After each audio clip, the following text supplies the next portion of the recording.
Hey guys, in this video I'll be discussing the first book in the Heroes of Olympus series, The Lost Hero. So a quick spoiler-free review is that this book is pretty damn good, and if you enjoyed the Percy Jackson series, you're probably going to enjoy this book. But I will say that it suffers from some of the same flaws as the Percy Jackson series, namely that a lot of stuff doesn't really make much sense, it wasn't really explained, and it can be quite formulaic and feel a bit samesies. But of course it also has the strengths of the Percy Jackson series, which is to say interesting stuff happens, a little bit of interesting lore and world building, like a good narrative structure, which with obvious end goals, and good character. So basically it's sort of more Percy Jackson, if you will, but with different characters. But as I'll get into when I discuss the next book, you get to experience some of your old characters again within the series. So and from memory, this series has a cool overall plot. So I would recommend this book if you enjoy Percy Jackson. That's a spoiler-free review. So to get into spoilers, I'll just discuss character first. So we have our three leads, Leo, Piper, and Jason. So these are all sort of new characters to the Percy Jackson universe, if you will. So I'll start with Jason. Jason is he's from a Roman camp. Spoiler alert. And he has had his memories taken away, and he's taken to Camp Half-Blood. And so the way his character works is he's basically just... He's quite generic. I think he's supposed to be sort of an insert character where you can put yourself in. But he still has his own stuff going on, and he has his own family life and that sort of thing. But he's a little bit generic. And it's also a tiny bit hard to relate to him because you don't quite know what his actual personality is because his memories have been taken away. But with that said, he's just really nice to people, and he's just a good, friendly guy, and so you kind of want him to succeed. But he's not a super unique or riveting character, but you just want him to succeed because he's a good guy, and so he's quite relatable. Then we have Piper, who's a little bit different. I felt that the Piper story didn't quite work as well for me, but maybe that's just because I had trouble relating to her. But her dad's a movie star, and she's has trouble dealing with his fame and stuff. And she goes through a very strong hero's journey sort of arc where at the start she can't deal with her cabin mates, and one of them who's very domineering, and at the end she can, because it's that traditional thing where it's before I went you seemed intimidating, but now I've seen a whole bunch of crazy stuff and so you're not that intimidating anymore. So like I said, the Piper story didn't work as well for me, but maybe that's just because I found it a little bit unrelatable, but she still functions as a fine character.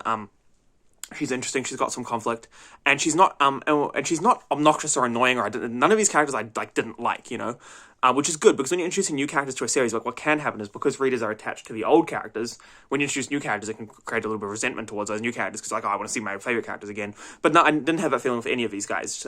I really enjoyed the new characters. And then finally we have Leo, who's my favourite of the three. I felt like he had a bit of personality, he's a bit fun, he's he's a bit out there, he's a bit crazy.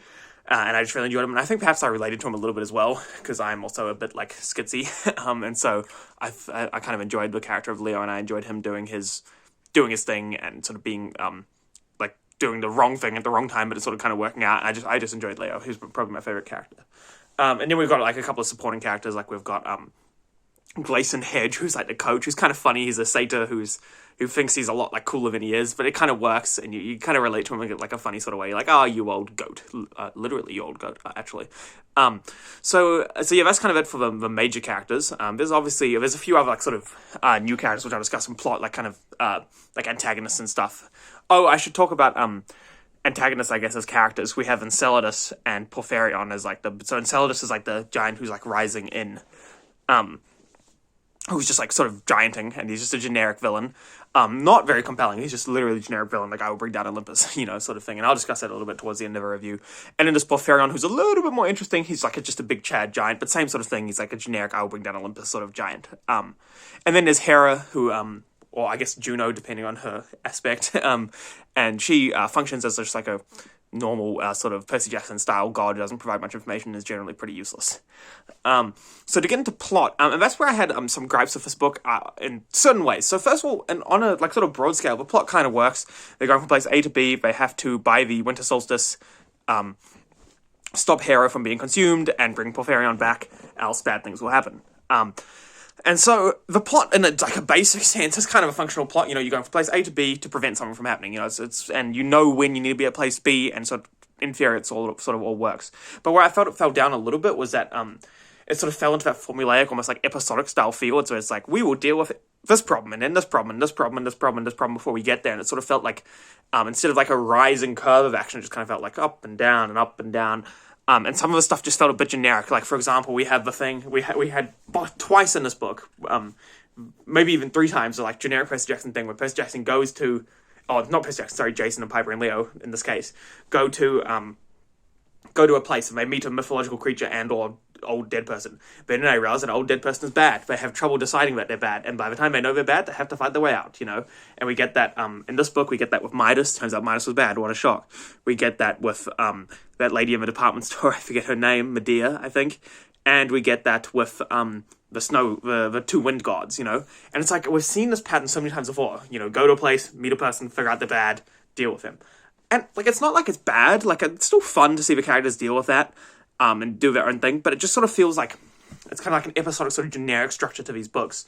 And I feel like it undercuts it a little bit. I would enjoy a slightly different structure. Or just maybe just something to change it up a little bit, you know? With that said, though, the plot overall, I guess, was relatively satisfying. We got to our end point. We achieved like a logical end to the book, which can also be a problem in series sometimes. Where they just felt like ending the book here because I want to continue with the series.